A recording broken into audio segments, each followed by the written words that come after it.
I just wanted to start us off with talking about some of the wild people down on the casino floors here. And Marvin mentioned before that people are us pushed out. I think that I'm getting that right. Is that the quote, Marvin?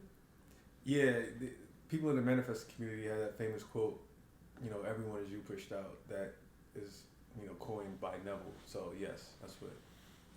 And I wanted to get a little bit more explanation on that because I don't exactly understand what it means for everyone is me pushed out.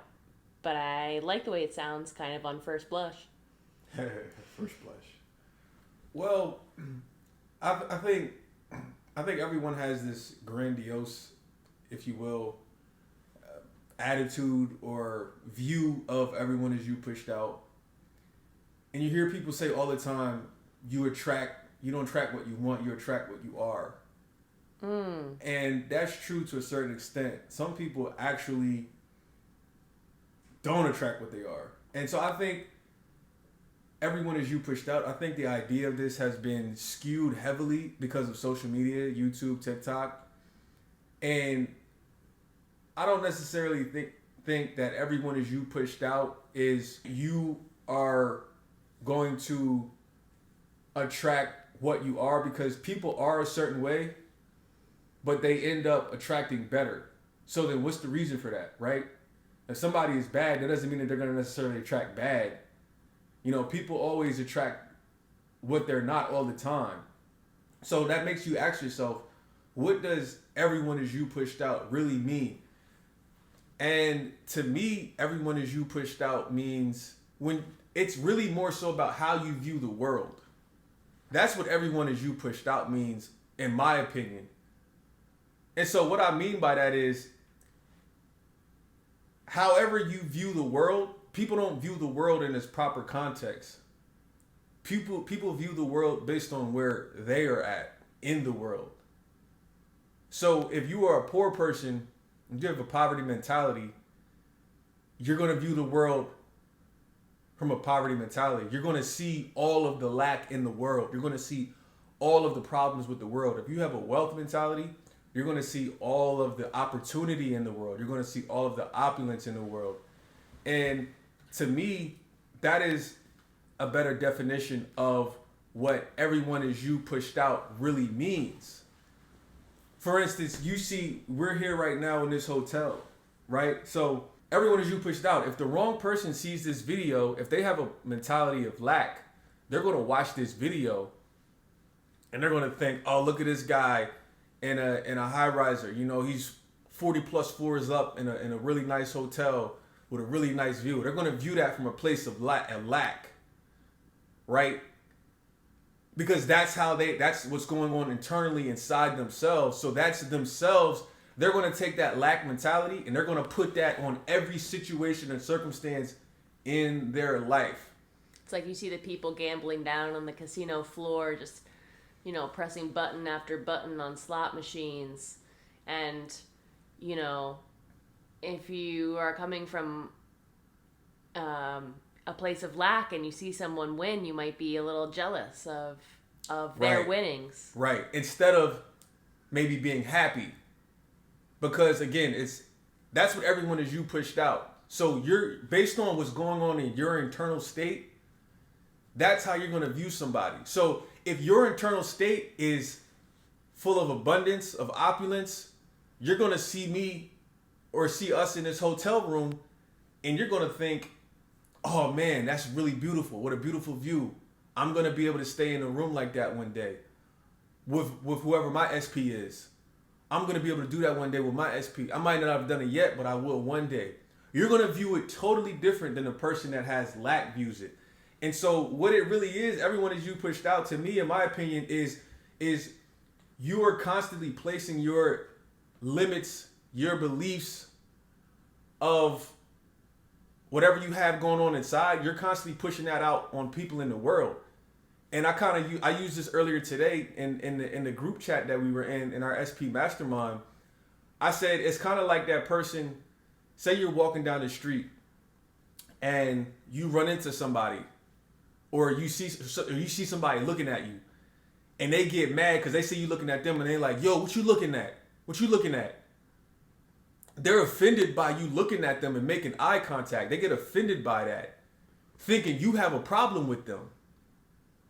But you really don't have a problem with them. But because they're in such an, they have a messed up internal state, they took offense to the fact that you looked at them.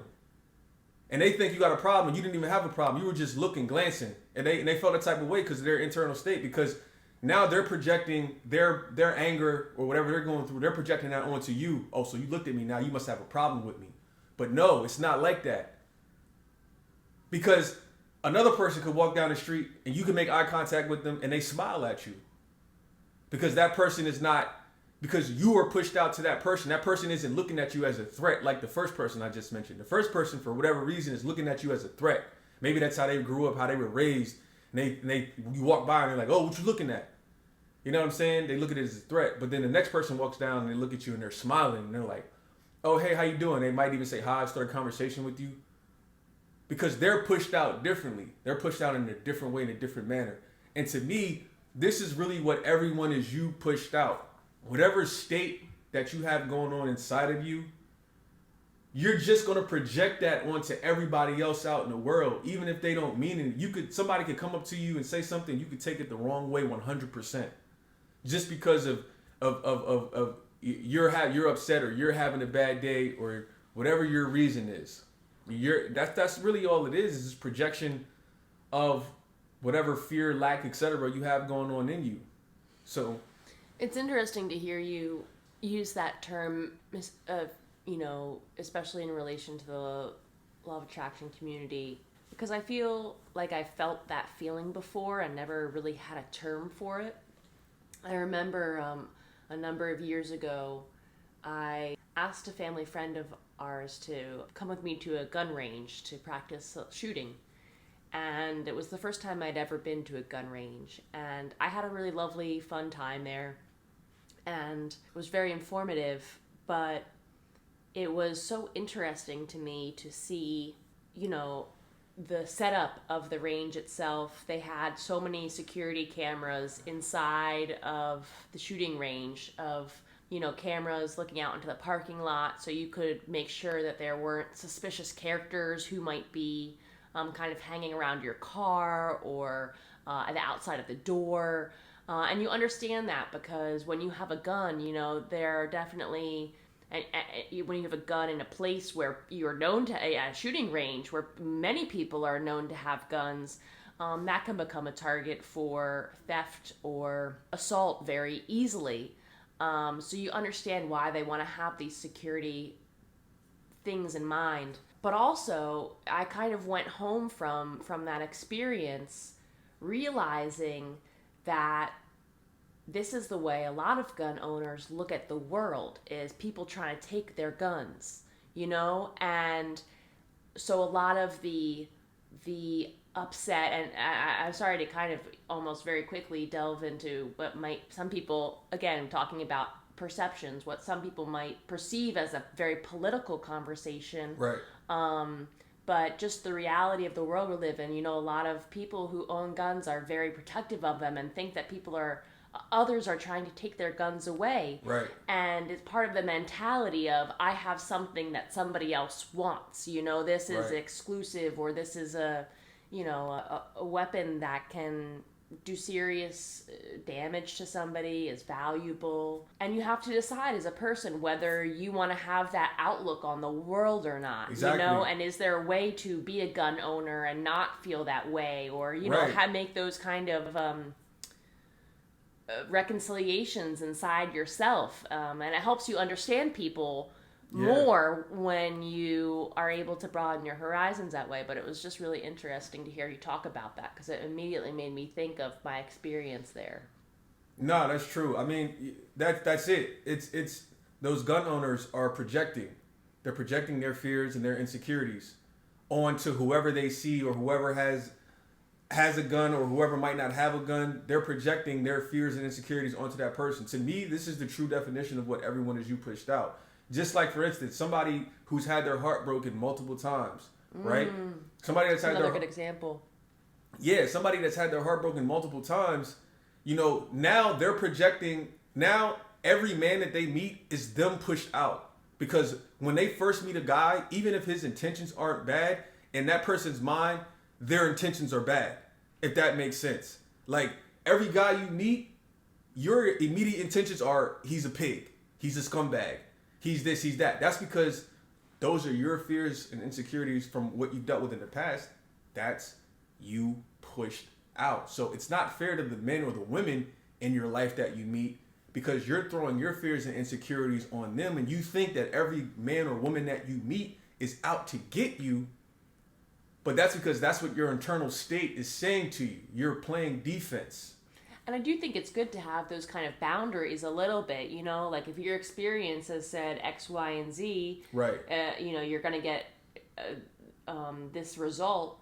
Like, you can understand why people are a little bit more guarded, you know, if they've had their heart broken a couple times. Sure. And that's just smart on their behalf. But it would be silly to assume that everybody is out to get you, you know, and Right. you have to kind of keep that little bit of your own humanity. But it's hard when everything seems very black and white these days, and you know, you're in the in group or the out group, or you know, you have money, you don't have money, you have a partner, or you're single. I don't know. I just feel like there's a big split in our mindset of having to make everything in our life very concrete choices. Yeah. And I don't know if that's speaking to how we're being conditioned online or by AI, all of the different feeds that we're getting, but it's definitely very interesting. I mean, I see what you're saying, but that's why doing the work is so important. Because on one end, it is smart to have your guard up, but at the same time, you know, a person has to get to the point to where they have to ask themselves, why do I keep experiencing this? You're experiencing it because you haven't done the work. You're experiencing it because if your guard is up on something, you're going to continue to move through life with your guard up until you learn to take that guard down. You know, and it's easier said than done, as we always say. Tim and I, we always say it's easier said than done. But everybody, in my opinion, needs to reach that point, because you're not going to really fully get the experience out of life if you're walking through life like this every time, you know, on defense, having your guard up. Just you will never be able to really love anyone. You never really be able to experience love or life to the fullest, because you're walking around with your guard up, because you keep keeping tabs or score on how many times you've gotten it wrong. And so I think it's important that we stop keeping tags on how many times we've gotten it wrong and start keeping tabs on how many times we've been right. Because we most likely have been right a lot of times in a bunch of areas of life, but we never focus on those. It's kind of like those people online, and I'm online now, so I can talk about this. You will get 1,000 good comments in a video, but you will focus on that one comment. You will focus on that one comment you get on that one video, and that one little comment fucks up your whole day, or that one comment has you second guessing. That one comment, again, what we're talking about, that one comment again could be a perfect example of everyone is you pushed out. So now you read that one comment, and now in your mind, all of a sudden, everyone is you pushed out for the negative. So now when I make a video or when I read a comment, I'm looking for all the negative comments, and now your reticular activated system is focused only on that, because now that is me pushed out, because I'm just so worried about the negative. And instead, my reticular activated system should be focused on the positive instead of focused on the negative, because that's what your activated system is there for. It helps you focus on whatever you are, and that's what everyone is you pushed out. When you have gone through certain experiences in your life, you're going to be more prone to focus and look for those negative experiences, in my opinion. That's all you're going to see. If you have, and this is why things perpetuate. If you've been around drugs, guns, etc. your entire life, this is why people fall into those same traps, because that is them pushed out. That's all they see. That's all they know. And they don't know anything different. So they take that same path that they saw their friends or their family members take. because they grew up in that environment of being pushed out. It was pushed out all around them. That's their internal state. Their internal state is, all I know is guns, drugs, and violence. Until they make that shift and say, oh, wait a second, I don't have to think like that no more. I can think differently. Again, easier said than done, but to me, this is what everyone is you pushed out means. It's not this watered down shit that people on YouTube say, oh, you become what you are, or you don't attract what you want, you attract what you are. That can happen. But to me, there's so many people that they attract what they aren't. There's so many bad people out here attracting good shit, or vice versa. You know what I mean? So I just think it's everyone is you pushed out. I think it's been taken totally out of hand, and I think it really means it's really more so about how you view things, how you see the world, how, like, whatever's going on inside here. That's how you're going to see the world. That's how you're going to see the next man or woman that walks down the street. If you view the world as everybody is out to get you, everybody is a threat, everybody you walk down the street and see, you're going to view all of those people as a threat. You could view a little kid as a threat. You could think, yo, that little kid's probably after me. That little kid wants to rob me, or he's trying to set me up. If you have that kind of fear and anxiety, whatever going on inside you, that's how it's going to manifest out in the real world. That's how it's going to be you pushed out. It's every single person you come in contact with or see, you think they're going to be after you. And I mean, it's just not true. How do you think you can tell inside yourself when you're being maybe irrational about a situation, like looking at everybody as a threat, versus when your gut and your intuition are truly trying to keep you safe? Because there are many people who live in situations where they come into contact with sketchy people or sketchy situations, and I consider myself somebody who always wants to look for the best in people, but even I will take precautionary measures, or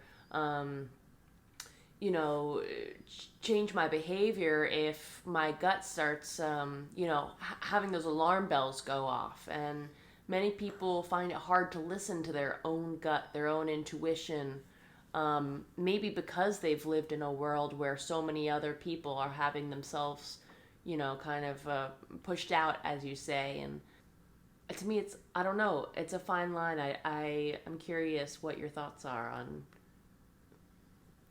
how to listen to yourself in the best way. I just think it comes with doing the work, and it comes in time. It's not a quick answer, in my opinion. Mm-hmm. I just think that people get so caught up in making the wrong decision and focus on that type of stuff, and they never take the time to really do the work, and so the bad decisions and mistakes keep perpetuating.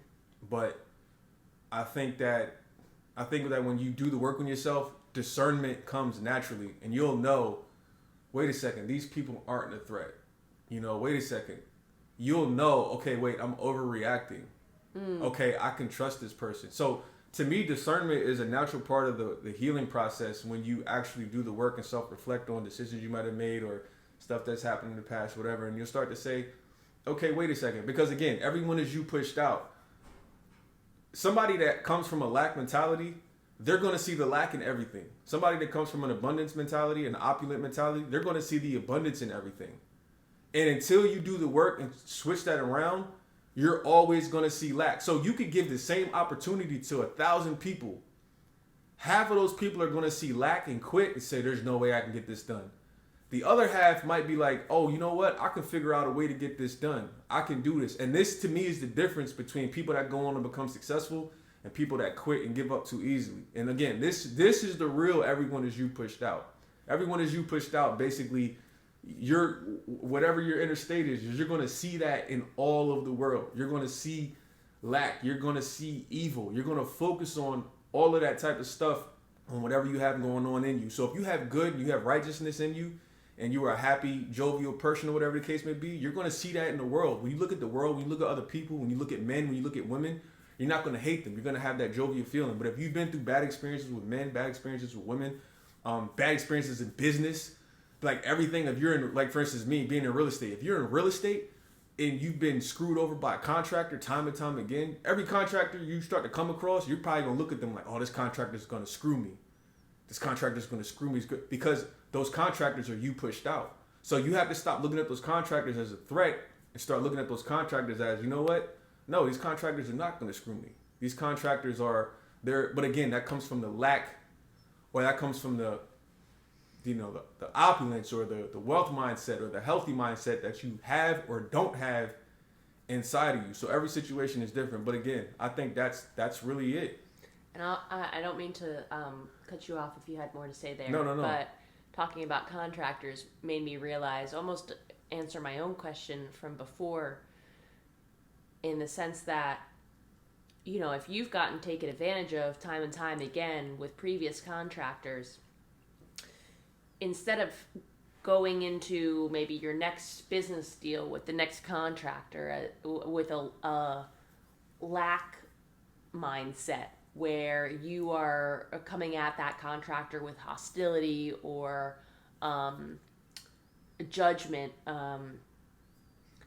I feel like a really easy way to take those scenarios and twist them around into an opulent, positive mindset, but still guard your own interests. Right. That situation is knowing what questions to ask, right, or, getting a little bit more savvy in terms of, all right, I have to make sure I have a contract signed this time, X, Y, and Z. Right. It's not necessarily thinking the worst of that person, right, but just creating your own boundaries or right, your own, processes to move forward with all your relationships moving forward. And exactly. I think that's an important difference. It's not that you don't trust that contractor. You just, now what your own standards are for working with other people, for right, timelines, yada, yada, yada. Right. And you have a better ability to take control of that situation and manage it from your end versus just being reactionary to whatever somebody else is putting on the table. Exactly. And if you're hostile with a contractor, if you're hostile with anybody, that's because you have hostility inside of you. So again, you're going to project that. Whenever you come in contact with other people, you're going to project that hostility, even when they're not being hostile with you. Because that's another thing. I'm glad you brought that up. That's another thing. When you have that stuff going on in your internal state, inside your internal world, you'll meet somebody and you'll automatically off the bat think that they're trying to be hostile with you. They might say, no, I don't agree with that price. I think we should do it this way. And they might negotiate just that one time, that one way. You might automatically, in your brain, that might come off as, oh, they're being hard to deal with. And they're actually not being hard to deal with. But in your mind, you're telling yourself, you've created this story that this person is hard to deal with, all because they countered your one point one time. It's not like they countered your point or your negotiation. It's not like they countered that 10, 15 times. They countered it one time. And that one time that they countered back, you automatically said, you created this false story in your head of they're difficult. All because you have this hostility going on inside of you that you never dealt with. That's everyone is you pushed out, if that makes sense. Yeah, it's definitely a hard concept to communicate effectively over a number of different scenarios. But as we kind of talk this out, it becomes more clear, what the difference is between doing work on yourself and we could use relationships too, because it's the same thing with relationship. You could be talking to your girlfriend or boyfriend, and you could tell your girlfriend or boyfriend, you could say, oh no, I don't want you to wear that, I don't like that outfit. And immediately, because of the hostility you have inside yourself from maybe a previous relationship, whatever, you interpret that as your boyfriend or girlfriend being difficult. And in my opinion, you shouldn't interpret that to them being difficult. Maybe they just don't, maybe they're right. And that's another thing. Maybe the person that's talking to you, maybe they're actually right. But because you have this internal dialogue inside of you and this lie that's going on inside of you, and you think, oh, they're just being difficult. Oh, they never listen to me. Oh, they're just giving me a hard time. Because that's you're making them you pushed out. That's a story you're telling yourself. That's the story you're telling yourself, even though they're not really projecting that, but you're making them tell that story in your head. So you're telling yourself a lie about them, because your boyfriend or girlfriend probably mean well when they tell you, oh no, I don't like that. You shouldn't wear that. You should maybe wear this. But in your mind, you're telling yourself, yo, they hate this. They hate the way I look. They don't like me. They think I'm ugly. You're creating all of these false stories, and you're making them you pushed out. When that's not really them. That's not really how they think, and that's really not how they are. You're making them into a more evil villain than they actually are, and that's not fair to your SP. That's not fair. It's a quick plug for Brene Brown. She had a great TED Talk that was very popular on vulnerability. I forget the name of it off the top of my head. That was a great one. But if you have not yet been introduced to Brene Brown at all, for sure, she is a voice you should definitely listen to, because she talks a lot about the stories that we tell ourselves in our own brain, and how important it is when you are dealing with other people, especially an SP, but anybody in your life. A lot of times that the root cause of disagreements and things, it's communication, and it's because each person has a different story that they're telling themselves. You know, they're I guess in the words of our podcast tonight, it's them pushed out, you know, and so I like having these conversations, because you begin to see that all these little catchphrases from lots of different sources, between speakers, the law of attraction community, psychologists, who other leaders. If people talk about these concepts with different names, but it's all the same thing, right? It's all the same thing, yeah. And it helps, I think, really expand the way that you're able to embrace law of attraction in your life, and look at, building it inside of yourself, building your law of attraction community, or your tools in your toolbox, to realize that everybody's kind of talking about the same concepts, just using a little bit different language. Exactly, and I'm glad you made that point, because something that we always try to do is we try to help explain LOA, and we try to help you apply it in your life in a very practical way. How I just explained everyone is you pushed out is a much more practical way to apply this in your life than the esoteric woo-woo language the mysticism that people make law of assumption, law of attraction into. Because quite frankly, trying to apply LOA that way in your life for a lot of people is not going to work, and it's going to be detrimental to a lot of people, quite frankly. And I know people don't want to hear that, but I'm not here to tell you what you want to hear. I'm here to tell you what you need to hear. That's half the people's problems, is people want to listen to yes men. They want to listen to yes YouTube teachers. They want to listen to people that beat the same drum that they're beating, and that's how you don't grow. I always try to listen to people who have different opinions than mine, different whatever of mine, because I can take what I need and say, you know what, I might not agree with them over here, but I see what they mean, and I definitely agree with them with that over here. So you can't be so biased and dogmatic when it comes to this stuff. And also something you got to remember is you got to be patient, and especially when you're learning this stuff, because you have a bigger responsibility. So everybody that knows about law of assumption, Neville Goddard, everyone is you pushed out, you have to know that you have a bigger responsibility, most likely, to deal with the BS that's going to come your way when you're dealing with other people, because you have to have more patience. That saying with great what is that? With great knowledge comes responsibility. I don't remember. You might know the saying. With great power comes great responsibility. Yeah, there you go. So, and to me, I agree with that. When you have the knowledge, you are more responsible. You have to be patient with people that don't know as much as you. It's like a parent with a kid. Parents are supposed to expected to be more patient with their children, because their children don't know any better.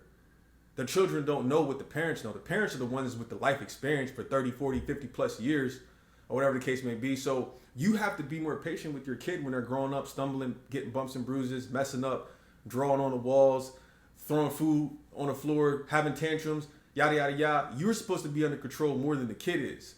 You know what I'm saying? Because you know better. So when you have that knowledge of LOA, whoever you're dealing with, if it's your SP, if it's somebody at work, whatever, you're supposed to be more patient with them. You're supposed to be more understanding.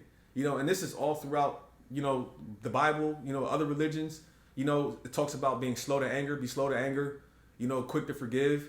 and understand that. And it sucks because when you have this type of knowledge, like I'm saying, you're going to be the one, unfortunately, that's at the end of that, where you're going to be like, man, I don't even feel like talking to this person no more. I don't even feel like doing this, but you're going to have to, because more is expected of you, because you're more along your healing journey than the average person. So, well, I feel like this has been a really interesting and invigorating conversation. Absolutely. I'm definitely ready to go grab some food. Holla. On our main event for tonight. But are there any last little nuggets you want to leave your YouTube folks with? No, just go back and rewatch this if you need to, and go back and rewatch everything on my videos, because my videos are all fire. So go watch them.